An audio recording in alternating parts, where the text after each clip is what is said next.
Alors, dans cette vidéo, je vais te proposer du matériel à acheter quand tu veux démarrer ton home studio. Donc, le prérequis, c'est genre, tu as un ordinateur qui est un peu moyen, quoi, tu vois, et tu t'essayes de faire de la musique sur un logiciel de musique, hein, donc de la MAO, et ça marche pas top, quoi. Genre, le son est bizarre, voire ça marche pas du tout, etc. Donc, c'est parce qu'il te manque le matériel nécessaire pour commencer. Tu as vraiment besoin de certains éléments qui sont indispensables.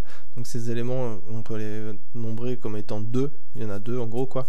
Tu as déjà surtout besoin d'une carte son de qualité, donc ce qu'on appelle une interface audio aussi. Donc on va parler des interfaces audio en premier, et après je pense que tu as besoin d'un bon casque. Et à partir de là, déjà tu peux faire de la musique n'importe quelle heure du jour, de la nuit, quoi, n'importe quand, sans déranger le voisin, quoi. Et voilà, quoi, c'est déjà largement suffisant pour commencer à t'enregistrer, à faire de la musique et tout ça. Tu as du matériel, tu auras à peu près, enfin, tu auras ce qu'il faut, quoi. Ce qui va te manquer après, dont je vais pas parler, c'est tout ce qui est microphone, contrôleur, pack de samples, etc. Ça, c'est secondaire, puisque voilà, ça vient après l'achat déjà d'une carte son et d'un système d'écoute convenable. Donc le système d'écoute convenable, ça va être un casque, puisque de toute manière des très bonnes enceintes, ça va coûter cher, et en plus il faut avoir un traitement acoustique dans ta pièce pour vraiment que ça ait de la valeur, quoi. Donc là les prix grimpent beaucoup trop, donc on va juste rester sur du simple et efficace. Donc en termes de carte son ou les interfaces audio, il y a deux marques qui se détachent du lot, c'est Motu et Audient. Et pour les différencier, je dirais que tu vas te baser sur en fait leur partenariat, avec qui ils sont associés. Quand tu achètes une Motu par exemple, tu vas avoir plein de plugins offerts. Ça c'est toujours pareil, hein, n'importe quelle carte son que tu achètes, en général tu as un pack de plugins offerts. Elles ont un partenariat, quoi. Et quand tu achètes une Motu, tu as Ableton Live, une version légère d'Ableton Live qui est offerte. Donc ça veut dire que si après toi tu envisages un jour d'acheter Ableton Live Pro, bah là tu auras une réduction automatique, et enfin déjà tu auras Ableton Live Lite, et tu pourras commencer dès que tu auras ta carte son chez toi à utiliser Ableton Live.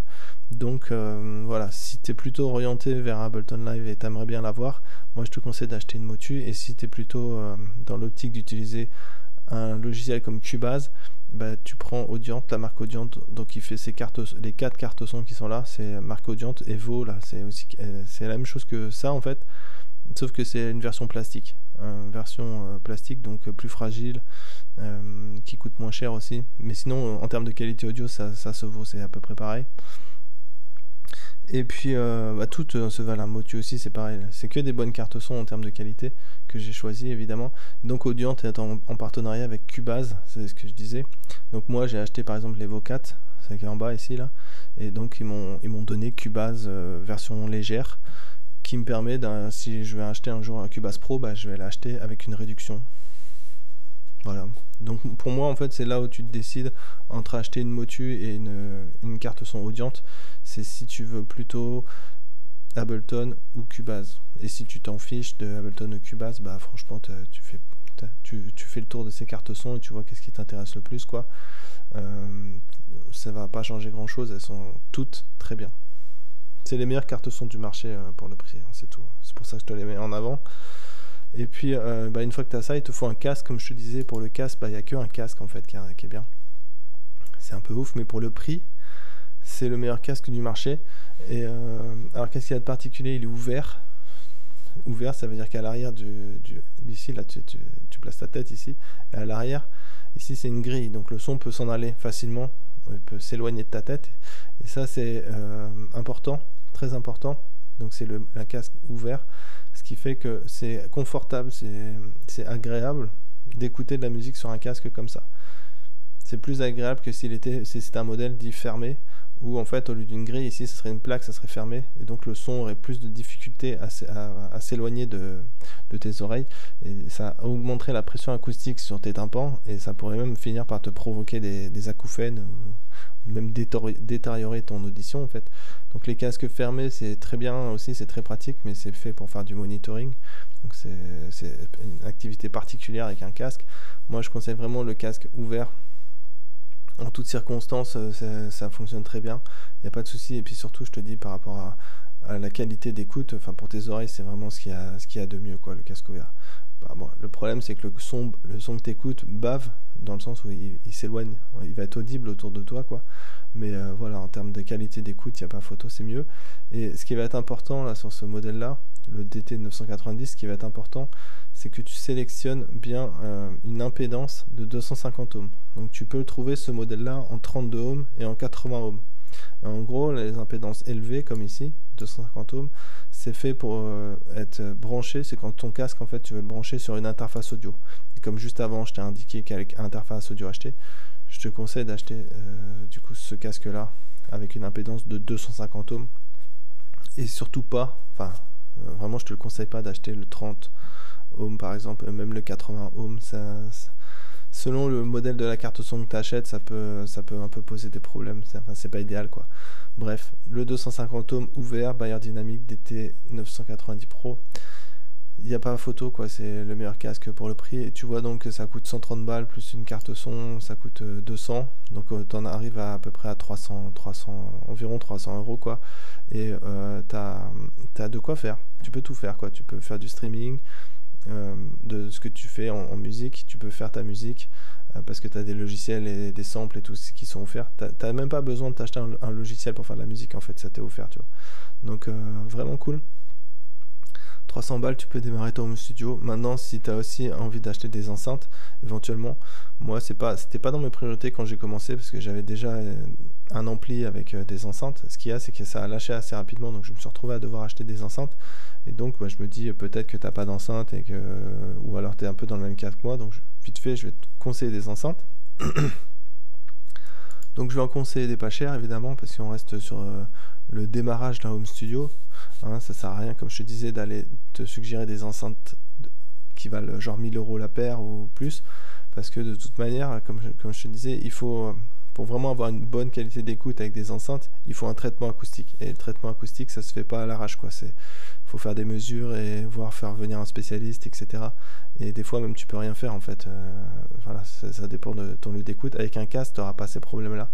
Donc voilà. Mais je vais quand même te suggérer des paires d'enceintes qui sont intéressantes, qui sont de bonne qualité, où personne ou quasiment personne s'en plaint. Et voilà, quoi. Donc elles ont toutes les trois un truc un peu unique qui font que voilà, c'est pas des enceintes que tu auras forcément envie de remplacer un jour. Peut-être que tu te diras non, je vais plutôt me les garder. Moi, ça m'est arrivé, tu vois, justement, c'est que moi j'ai ce modèle-là, les îlots de micro, et en fait j'avais une autre paire d'enceintes plus chères, à 500 euros la paire, donc le double de ça. Et je voulais me séparer de mes enceintes parce que je prévois d'acheter un nouveau modèle bien plus cher. Donc là, je réfléchissais à revendre mes deux paires d'enceintes. Et celles-là, en fait, j'ai pas réussi à me décider à les vendre parce qu'elles ont ce côté pratique, en fait, ce côté unique que je peux pas retrouver même sur des enceintes un peu moins chères, ou tu vois. C'est-à-dire qu'elles sont très transportables parce que c'est des 3 pouces, les haut-parleurs. Donc c'est très léger, c'est très petit. Et donc je peux les mettre dans un sac à dos et partir en voyage avec, tu vois, faire du stop ou des trucs avec. Enfin, bref, ça tient dans un sac à dos et tu as encore de la place dans ton sac à dos, quoi. C'est vraiment pas grand. Ça tient sur un bureau, il y a un petit pied en dessous là pour les surélever, pour orienter le haut-parleur vers tes oreilles. Donc c'est pensé vraiment pour être nomade. Tu as une fonction Bluetooth, donc voilà, tu peux les brancher directement à un ordinateur. Tu n'as même pas besoin de carte son, en fait, pour les utiliser sur un PC ou, comme je te disais, avec une tablette. Tu n'as même pas besoin du Bluetooth, en fait, parce que tu as un câble jack qui est fourni. Et puis évidemment, si tu achètes un câble adapté, un câble qui va de jack vers RCA, enfin un gros jack, un quart de pouce, tu vas pouvoir les connecter à tes enceintes. Moi par exemple, mes îlots là, elles sont connectées sur une interface audio.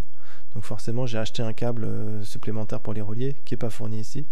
Et puis voilà. Donc ça, c'est nomade. Et puis c'est polyvalent, quoi. C'est pour ça que moi, j'arrive pas à m'en séparer et que j'ai vendu mes enceintes plus chères. Parce que les plus chères, au final, je les trouve remplaçables par quelque chose de mieux. Alors que celle-là, j'arrive pas à trouver quelque chose de plus cher qui puisse les remplacer, tu vois. Tout simplement. Donc les Tannoy, ça va être un peu le même délire. Enfin, les trois, en fait, ça va être toujours pareil. Elles ont un petit truc en plus qui font que, voilà, c'est un peu difficile de les remplacer. À moins que tu reprennes la même marque en plus cher, quoi, en gros. Donc les Tannoy et les KRK, ce qu'elles ont de particulier, c'est qu'elles sont beaucoup plus grosses. Ce qui les différencie de celle-là, c'est que le haut-parleur principal il fait 5 pouces, donc elles sont beaucoup plus grosses, beaucoup plus lourdes et elles ne sont pas transportables. Là c'est vraiment des enceintes de monitoring que tu poses quelque part chez toi et après elles bougent plus quoi. Et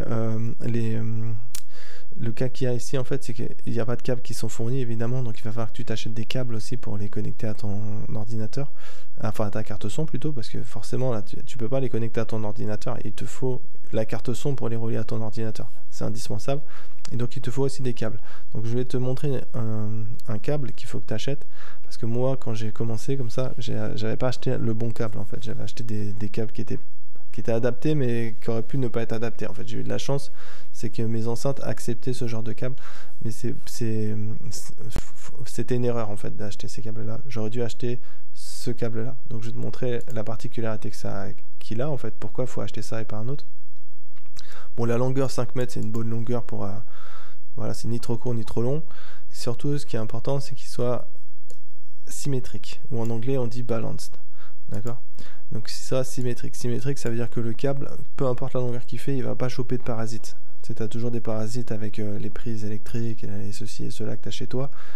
Et du coup, ça c'est les câbles symétriques, ça évite qu'il y ait des parasites qui viennent s'incruster sur le signal qui est transporté dans le câble. Donc voilà, très important. Il y a les connecteurs Neutric. Donc Neutric c'est une marque.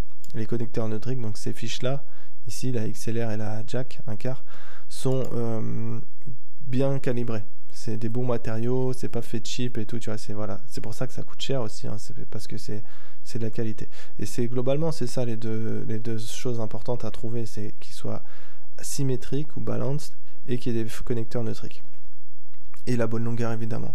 Donc moi je te conseille d'acheter ce câble là en double, évidemment il faut deux fois le produit, donc ça coûte 40 € quand tu as 2 fois le produit. Et puis ben, pour les enceintes ici c'est pareil, hein, c'est un seul produit vaut en prix, donc là il y a 2 fois le produit, donc le prix que tu vois ici c'est la paire, puisqu'il y a 2 produits. Donc voilà, alors les Tanoise qu'elles ont de particulier par rapport au KRK, c'est que c'est le montage des haut-parleurs. Tu vois que là tu as le haut-parleur ici, c'est le montage classique en fait, tu as le haut-parleur qui fait les médiums etc, et tu as le tweeter qui est au dessus. Tu vois, sur quasiment toutes les enceintes du monde c'est comme ça. Sur les Tanoise, tu as le tweeter qui est à l'intérieur, parce qu'en fait il faut savoir que la partie centrale du haut-parleur ne sert à rien. Donc en fait là ils ont mis le tweeter à l'intérieur, ce qu'on appelle un montage coaxial. Et bah théoriquement c'est censé faire que le son paraît plus naturel, la réponse impulsionnelle est mieux, il n'y a pas de retard entre, peu importe où tu te places par rapport à l'enceinte, il n'y a pas de retard entre l'arrivée des aigus et des médiums à ton oreille. Donc théoriquement le son est mieux retranscrit quoi. Donc voilà, je trouve ça intéressant parce que c'est la seule marque, il me semble, qui fait un montage coaxial sur des enceintes pour ce prix-là. Les autres qui vont faire ça vont coûter au minimum genre 1000 € l'enceinte, un truc comme ça. Donc là, ça coûte pas cher, 400 € la paire. Je pense que ça peut être vraiment très très intéressant d'avoir un modèle comme ça. Et sinon, en autre alternative, si ça t'intéresse pas, si tu trouves ça trop cher ou peu importe, tu as les KRK là qui sont plus classiques, qui vont ressembler un peu à toutes les enceintes du même prix. Mais elles ont ce petit truc en plus, en fait elles ont une puce à l'intérieur de chacune des enceintes, il va y avoir une puce, c'est une puce qu'on appelle un DSP, bon en gros c'est un processeur, et ce processeur là il va contrôler un equalizer. Donc c'est un equalizer, tu vas avoir plusieurs bandes de fréquences et tu vas pouvoir booster par exemple les 100 Hz ou les baisser, ou monter les 500 Hz ou les baisser, etc. Et en fait la puce elle va être capable de gérer 25 presets. Donc il y a 25 presets d'équalisation qui sont sauvegardés dans l'enceinte, et avec une application que tu vas pouvoir installer sur ton smartphone ou peu importe, tu vas pouvoir changer les presets et écouter ce que ça change. À savoir donc à chaque fois que tu changes de preset, ton enceinte va sonner différemment, puisqu'il y aura plus ou moins de basse, il y aura plus ou moins de médium, etc.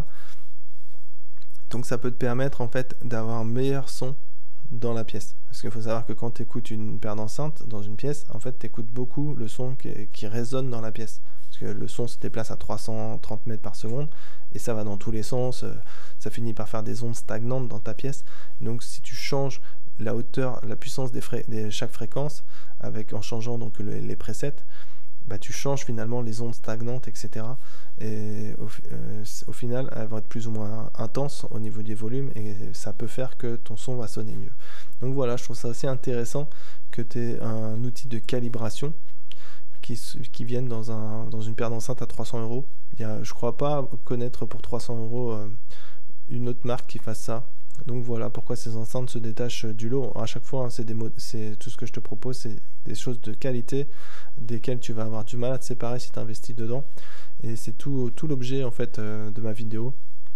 C'est d'aller à contre-courant de ce que j'ai pu voir, où des mecs te proposent de dépenser 300 balles et d'avoir absolument tout, que ce soit un clavier, un micro, un pied de micro, enfin des trucs que tu n'as même pas forcément besoin d'avoir en fait. Je veux dire, un micro, tout le monde n'a pas besoin d'un micro si tu veux faire de la musique sur ordinateur, c'est faux. Si tu veux faire de l'électro, tu n'as pas besoin de micro en fait, par exemple.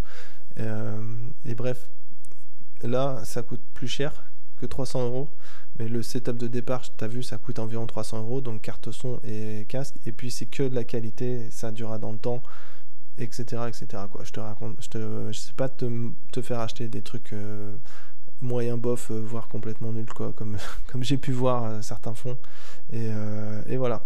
Bon, bah, tu peux me laisser en commentaire ton avis si tu veux, ou des remarques, et puis sinon, bah, j'espère t'avoir rendu service. Ciao.